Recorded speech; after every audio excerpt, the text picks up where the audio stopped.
Bashkia raporton se ka mundësi, por nuk është 100% e sigurt të jetë hapur një vend pune.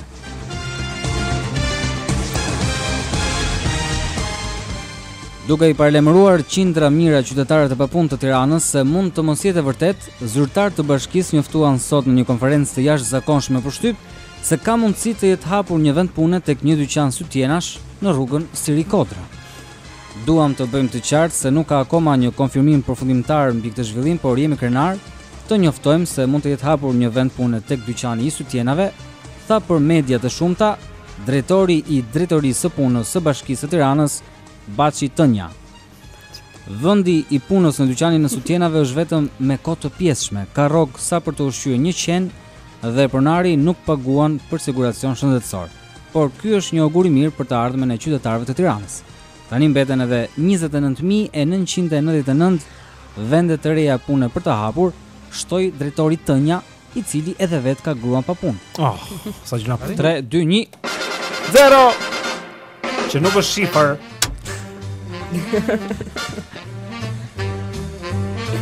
Atëherë, sot në A e dini se, do t'ju tregoj disa nga gjërat që meshkujve mund t'i duken shumë të këndshme, pavarësisht se femrat nuk e pëlqejnë në pjesët e trupit të tyre. Jeri fillon nga I 10 edhe lart. Janë 5, nuk janë 10. Atëherë fillon nga I 7.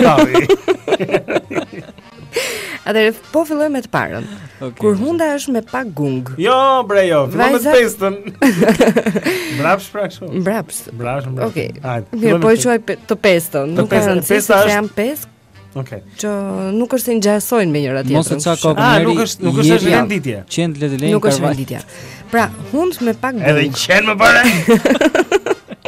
Nëse vajzat shohin hundën e tyre dhe ankohen hera herës që kanë një hund me pak gung apo pak më të madh dhe me radh, atëherë kjo meshkujve nuk u bezdis fare, por u duket tërhiqe. Jo, mua më bezdis. Gunga të hunda. Altini mos imagjinoj një shkum kavaje në hundë dhe një femër. Jo hund në gung. Të ke një gung në hund, Altin.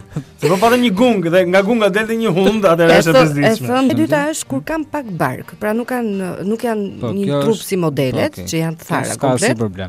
Por meshkujt duket se I intereson që femra të ketë pak bark. Nuk po flas që të dali kështu tule, por një bark normal. Një bark normal. Të ketë bark, mos jetë njëri pa bark. Do të një femër që ndërpritet poshtë gjoksit dhe vazhdon pastaj poshtë. Ja, po flesa kur janë pak të mbushura, blendi kur janë të mbushura. Tetën që ke rumbullakosur. Rumbullakosur, le ta them. Okej, unë do bëj një tjetër, të mos ketë muskuj barku.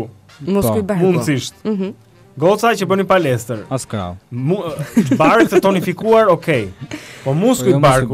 Nëse keni ato 6 pllakat, që duket praktikisht si një çun. Po pra. Jam dakord me ty. Tjetra është të dukesh pak e srregullt. Hera herës meshkujt duan që të kesh një pamje. Të kesh një pamje paksa të srregullt, jo gjithmonë flokët e rregullta që nuk lëviz çimja me radhë me radhë. Sepse u dukesh je e ëmbël dhe interesante për më tepër. Pra pak çrregullim. Kjo ndryshe quhet duhet të jesh casual. Që t'i japësh vend edhe imagjinatës. Ku mund ketë fjetur mbrëm kjo vajzë? Po, pikërisht. Që ka ardhur kaq casual. Tjetër gjë është kur dhëmbët treguese, dy dhëmbët e parë janë paksa të hapur, kanë një lloj distance nga njëra tjetra. Meshkujt me sa duket u pëlqen kjo gjë. Thonë që është fat. Jo, një femër që ka dhëmbët pak të hapura, të paktën, kështu thuhet këtu, meshkujve u duket seksi. Femër e tillë, po. Varet, mos i ketë aq të hapura sa të mund të fusësh edhe një vend tjetër midis. Sa të nxjerrë edhe një tjetër kështu. Po flasim kur janë pak të hapur, që kanë një distancë të vogël nga njëri tjetri, dhe e fundit fare duket e çuditshme kjo. Por është e vërtet që meshkujt nuk u bezdis gjoksi I vogël, që mund të kenë femra. Po mjafton të ketë. Po imagjinoj dhëmbë të hapura. Por jo domosdoshmëri të jetë I zi dhëmbi ndërmjet. Me hapësira e zezë do jetë, çdo jetë hapësira. Që hapësira blu midis dhëmbëve çfarë?